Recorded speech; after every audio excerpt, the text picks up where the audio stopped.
Welcome to the Academic Woman Amplified podcast. I'm your host, Kathy Mazak, tenured full professor, mom of three, and firm believer that the culture of academia needs to change radically. Women are revolutionizing academia within institutions that were not built for us. If you're ready to reject the culture of overwork, kick guilt and overwhelm to the curb, and amplify your voice to make a real impact on your field without breaking down or burning out, you're in the right place. And it all starts with writing. Let's go. Hello, podcast listeners. Guess what today is? It's our 2-year podcast-iversary. Yes, it has been 2 years since we started the podcast, and I can't wait to give you a little gift in today's episode. I want to give you some podcast statistics first to get started. And the biggest thing I want to do is say thank you. Yes, you. Thank you for being a listener. So some fun facts about our podcast. We have had lifetime, at the time of this recording, 207,832 unique downloads of podcast episodes. I'm so amazed by this. Let me just say, what academic article gets listened to 207,000 times? So I'm just blown away by this number. And that averages out to be about 10,000 downloads a month. Totally awesome. I'm just so floored by these statistics. So I want to again thank you for being a listener. And here on our 93rd episode of the podcast, I want to give you a little anniversary gift, a gift from me to you. Now, you might know, if you've been listening for a while, that we run coaching programs we have a pre-tenure coaching program called Amplify and a post-tenure program called Elevate. And as part of these programs, we run virtual retreats. Our next one is coming up at the end of January for our Amplify and Elevate folks. And what I wanted to do was give you a little taste of what it's like to be on one of our virtual retreats. So I am including, as today's episode, a workshop, the first workshop I did during our 2.5-day June retreat in 2021 that was themed around designing your career. Now, usually to get into one of these retreats, right, you would have to join Amplify or Elevate, which are serious investments. But I wanted to give you a little taste for free in honor of our podcast-iversary. So you're going to hear the Design Your Career workshop. It's going to sound a little different, right? Because it is the audio from a live workshop. But I think I talk you through the visuals enough that you're going to get what this is all about. Oh, actually, you know what I'm going to do? I'm going to put in the show notes the 2 pictures of bookshelves that I'm talking about at the beginning of this episode. Okay, so you'll know when you hear it, but I'll go ahead and put those in the show notes. So you're going to be able to click through and see those photos that I'm talking about at the beginning of this workshop. I go on in the workshop to walk participants through an assessment activity, what we call a red light, green light, yellow light assessment activity. And you can feel free to grab a pencil or grab a crayon or grab a highlighter and do that activity right along with us as we are doing it in this audio version of my Design Your Career workshop. Before we get started, though, I just want to remind you that if you are mid-career, so if you are in a tenure system and you're post-tenure, or if you're in an international context or a non-tenure context, and you're at least, 6 or 7 years into your career, all the way on up, mid-career is a long time, people. I want to invite you to come to our Elevate info session. We're doing a live information session all about our Elevate program. Our Elevate program is our most one-on-one program that we have. So there's workshops, there's group coaching, And there's one-on-one time with my amazing team of coaches in our Elevate program. And what we do inside of Elevate is we are helping you figure out your next big career move. Because in Elevate, what we want to do is we want to take you from a career that you're surviving to your legacy. Oh my gosh, it gives me chills to think about it. We want you, even though you're like, maybe you just got tenure and you're like, oh my gosh, I thought things were going to be different. I'm still putting out fires. I'm protecting junior faculty. I've got so much on my plate. I'm still not getting to my stuff. We are going to carve time out into your busy schedule through our program to give you the space to think and plan your next big career move. Because let me tell you, if you're going to stay feeling like that for the next 20 years, you are not going to be happy. And we need happy academics making knowledge and making change in the world. So if any of what I just said sounds interesting to you, go find the link in the show notes, register for our Elevate info session, and I'll see you there. I hope that you enjoyed this workshop called Career Design from our most recent Amplify and Elevate retreat. It's my gift to you for our 2-year podcast-iversary. Thank you, thank you, thank you for listening. Enjoy. Welcome. We're super excited to have you here. Today, I'm going to be talking about designing your career. And our guest speaker, Danielle Delamar, is going to be digging even deeper and very related to what I'm talking about today. So please consider today's talk kind of like a lovely overview and an introduction to the idea of designing your career. I'm going to give you some things to think about. I'm going to ask you to kind of self-assess. You will need a piece of paper or other way of writing something. And if you want to, you can get a red, yellow, and green pen, crayon, or highlighter. But also, if you don't want to, if you don't have one nearby, that's also okay, because we'll use that during our assessment today. But you can also, I'm also just ask you to write the words green, red, or yellow in the chat. So no worries if you don't have the thing nearby. There's a picture of me. Okay. So today, as I was walking, I was like, this is what I want to talk about. These are the bookshelves in my living room. Picture taken by me today. There's 2 IKEA bookshelves, one on each side of the television. And about 6 weeks ago, I went into my living room, and we have lots of other bookshelves in the living room. And I basically kind of took everything off all the bookshelves, and I dusted and cleaned these 2 bookshelves. And I meticulously placed back items in a very particular way. And then over the course of the next several weeks, everyone in my house shoved whatever they wanted onto my beautifully clean and organized shelves. You'll notice some things.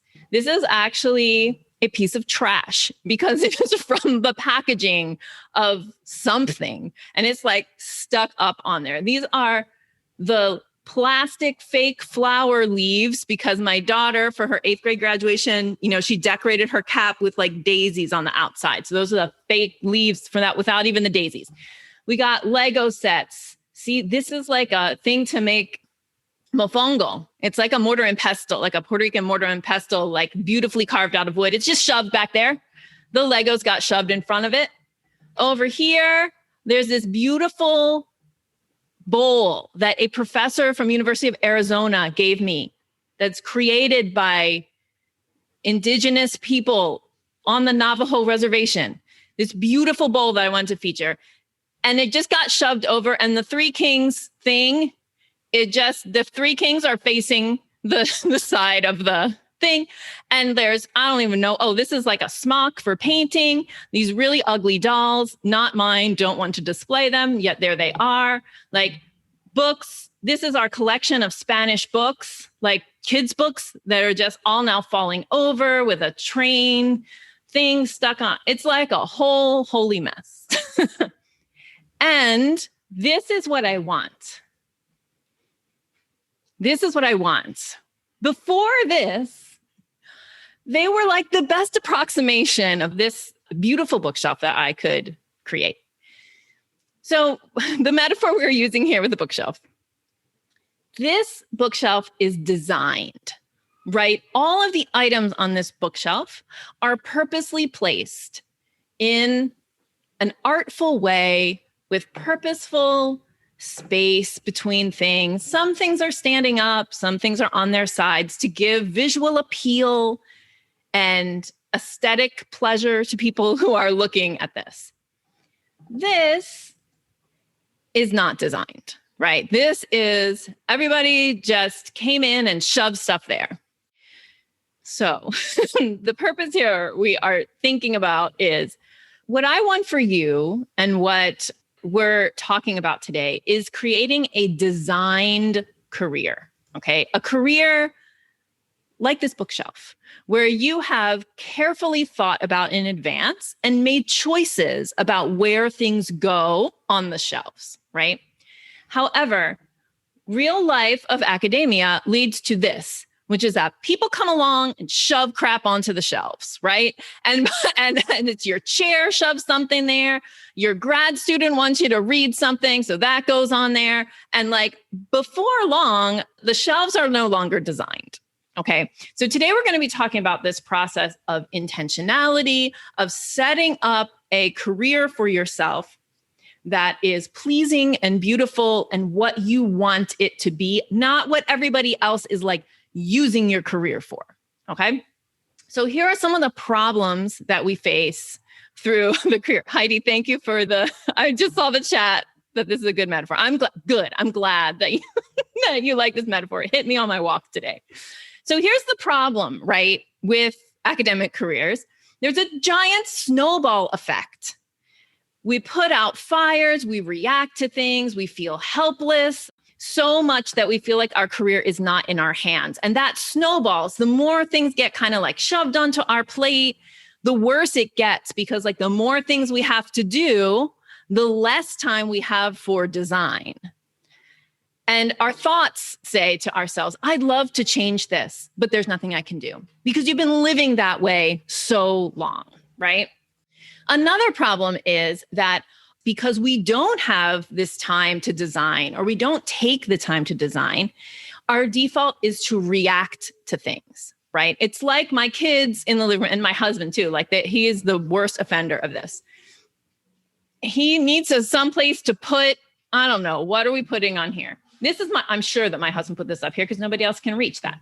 So like, he's like, I need a place to put this cardboard thing, flop, like on the top. For weeks. There was a beer can that he thought was interesting on the top of this one, just because it was like, I don't know what to do with this, boop, So our default like is kind of just like we react to things that are going on. We need a place to put it, boom.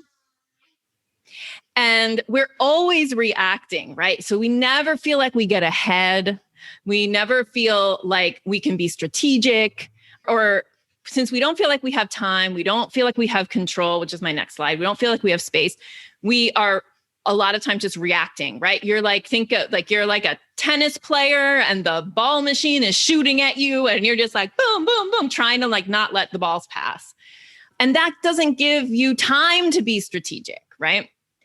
And then the third problem I want to highlight is that all of that leads to us feeling like we're not in control, right? We can't control, and this is true, you can't control if your article gets published or not, or when your article gets published, or if you get a job, or if you get tenure, or what other people think about your work. There's a list that's so long of all the things that you can't control. So sometimes it feels like, well, I can't control my career. My career is in other people's hands. And what I really want to talk to you today about is this idea of career design, which is very much about taking back your career and putting it back into your own hands. Okay. So let me explain to you what I mean by career design. So career design is really intentional. And let me explain to you a little bit about kind of like my history with the difference between controlling things and being intentional. All my life, I've wanted to be able to control things. It's still something I I fight like with myself about all the time. Like I want to have like a white knuckle kind of gripping onto the control of outcomes, of things that I'm doing. I want to control it all. But that is not what we really mean by career design, or not what I really mean by career design, because you can't, like, there's all these things, as I just mentioned, that are out of your control. So instead, a better word to use is intention, right? That career design is intentional. It is not the accumulation of committees and activities and responsibilities that snowball as you roll through your career, right? That's unintentional. Career design is intentional. You're selecting, you're curating, you're setting an intention and then aligning actions and activities, behind it. Career design is also driven by you, not other people. And that's because you're the one with both the short-term and the long-term vision for your career. Your institution does not have a nuanced vision for your career. I was on the call with maybe one of you the other day, and the person said, my institution's not going to love me back. And that's because it's an institution, right? It operates for a certain reason. It has a certain form that is historically, shaped, and it's not going to love you back. And it's not going to have your best interest at heart all the time, which is why you have to really be intentional in this design of your career. You have to hold the vision for what your career is going to be. So career design is driven by you. And I'm going to suggest that your career design should aim for making things that you do as part of your career 90% things that you love, or at least really, really like, So we want to be like 90% amazing. We want the day to feel like it's 90%. And we're like maybe 10% yucky things we don't like to do, part of institutions, right? But let's make it 9% kind of incredible if we can, right? As much as we can. And what I want you to think about here is, I want you to think about this in terms of being protective of your joy. Like I want you to be protective of your joy. So the reason we want to make things 90% awesome or 90% amazing or 90% things that you love is because we want to be really protective of your joy. And yeah, like it should be like, maybe it's not joyful, like you're hopping through fields of bunnies with rainbows and unicorns, but that you should get joy out of your career. Like it should be what you want to spend most of your hours doing, not, the thing that you drag yourself, to do. So nobody says that. So I'm saying it to you. Like you want, I think that Danielle will say it in her talk, but you want it to be joyful. You want it to be amazing. Like, why not? You're amazing. So you should be able to have an amazing career. All right. So let's take a little assessment to find out if your career is designed. Okay. And what I mean, again, by designed is intentionally crafted by you. So I've selected 5 kind of major things that I want you to assess yourself on to kind of help you see if your career is designed. And I bet that you'll do better on some of these than others. And this will give you a sense of where you might want to focus. So this is the red, yellow, green moment. So I'm going to put a question up here. And you can do it in the chat. If you say red, it's like, no, not designed. Green is like, yes, designed. Yellow is that middle, maybe kind of area. Okay. So you can either write these down and give yourself a color or make a list of colors. There's 5 of these things. Okay. Ready? Here we go. Is your calendar designed? And what I mean by this is your schedule controlled by you, intentionally created by you? Do you give yourself a green, red, or yellow for your calendar being designed? It's intentionally created by you. All right. My favorite are all, I knew, like, it doesn't matter that you give people the middle option. They're always going to create another other option like greenish or green yellow, which I just thank you for being creative. See, we asked you to be creative earlier, and this is what happens. So that's fine. So Emily has a sad face red. We've got lots of yellows. We have some greens. We've got yellowish greens. We've got green yellows. We've got mostly green with some yellow, yellow, yellow, yellow. Pandemic related childcare, 100%, right? Spring green. So good, Lauren. Okay, so this is an assessment. This is not a judgment. It's just like, where are you right now? So where could you potentially go in terms of focusing your design efforts? And I'm going to explain to you how to design something, a little later. All right, number 2, is your email management designed? Okay, are you reacting to your email?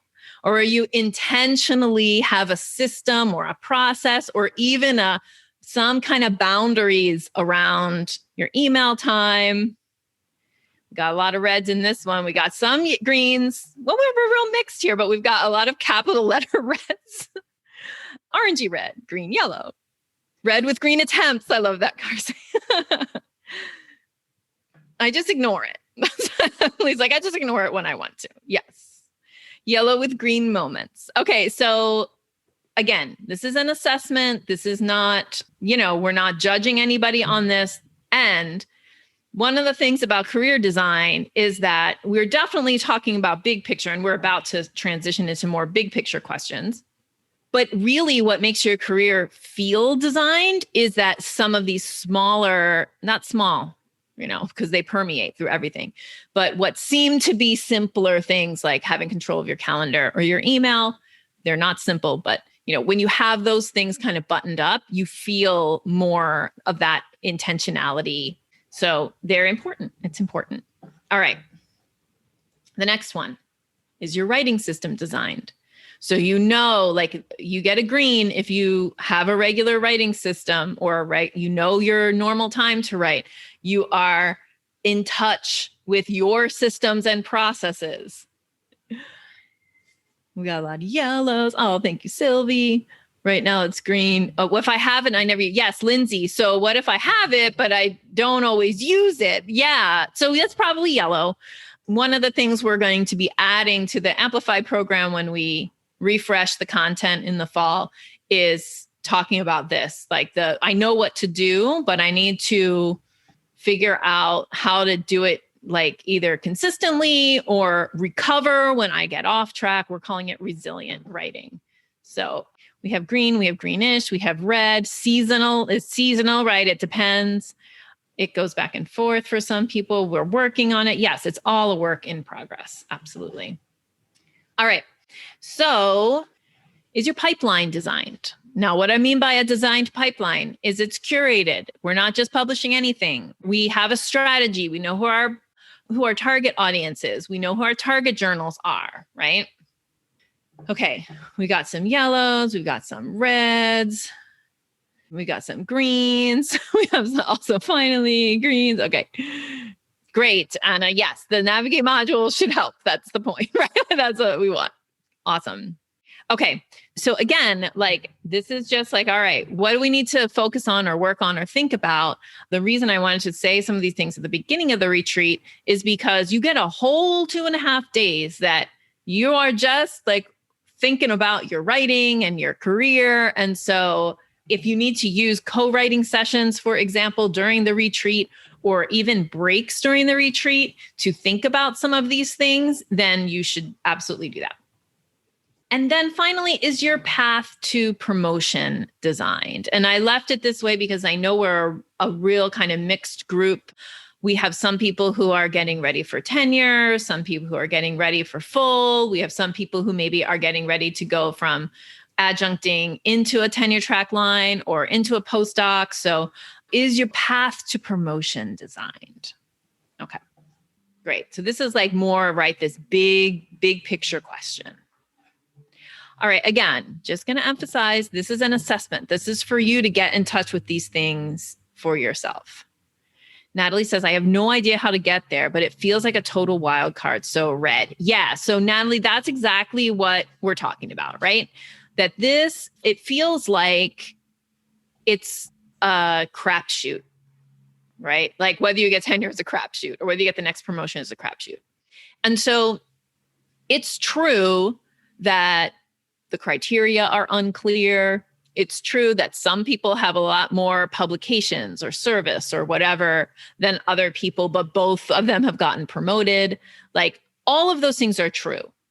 And at the same time, it's true that you can decide, how you want to approach what you're going to do to go up for tenure or to go up for whatever promotion, right? So we don't want to just like let go of intentionality or let go of the idea that we have a say in what happens just because it feels chaotic and it feels random, right? Because in some ways it is chaotic and random, but in other ways, like if you just are like, chaotic and random, so I'll be chaotic and random too, it's not the best thing in terms of how you feel. Like you'll feel better existing within the chaos if you are being intentional about the activities that you feel are important for going up for whatever promotion, is next for you. So yes. All right. I'm just scanning some of these things. It is dependent on outside forces. Okay, so let's talk about what it looks like to be designed. All right, we're getting there. So my question for then, the thing to think about here, like what's your overall color? Like how are these different things? Some of these things are kind of what I would call low level, design issues like your calendar, higher level design issues like your career, like your promotion path, like these things all can feel, if they feel chaotic, you'll feel chaotic. If they feel designed, you'll feel like more calm and collected and kind of in charge. So let's talk about the design process now. All right.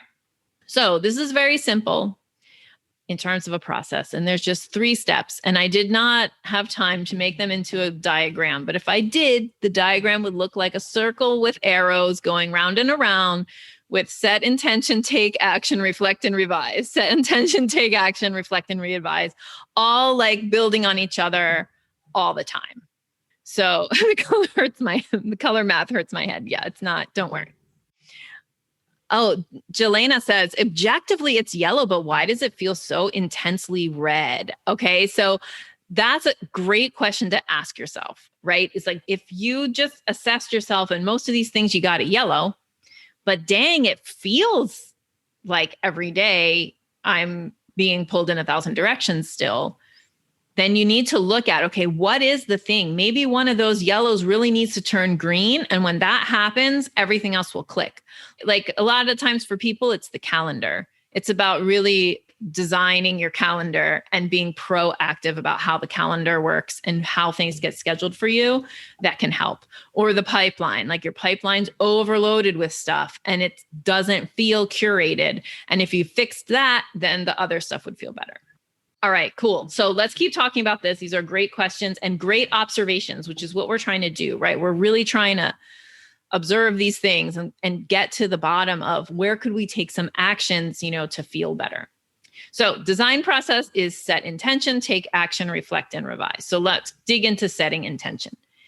The way that we set intention in the programs is that in Navigate, we write a mission statement. In Amplify, we do a milestone map, like a mission statement and a milestone map. And in Elevate, we do a 5-year plan. And these are all ways of setting intentions. And so what you're really doing in these intention setting activities is letting yourself want something. It's letting yourself want a certain type of future or a certain type of focus for your career. Okay. So whichever one of these tools you use, or even if it's just like journaling and saying like, okay, this is where I want my career to go. This is what I want to happen. Setting intentions is your brain making a plan for yourself so that, again, you're not just reacting. It's not chaotic. It's like, no, here's the path I'm on. I've articulated it using words. and now I can think of what I could do to get there. All right, friends, I'm going to cut this career design workshop off here.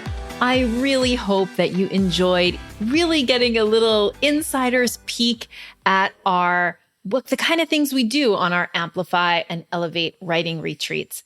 And I will remind you one more time that you are invited if you are post-tenure, mid-career, looking to turn your career into a legacy. We are having an Elevate info session on October 7th. We're doing it live. Go ahead and register for that info session so you can come and get all the information about our Elevate mid-career program that opens up or that starts in February. I can't wait to meet you if you're going to be there. You get to ask all your questions and we get to interact with each other at the info session. Thank you again. Just one more thank you for being a listener of the podcast. I am just so happy to have met so many of you in our programs and in our I Should Be Writing Facebook group.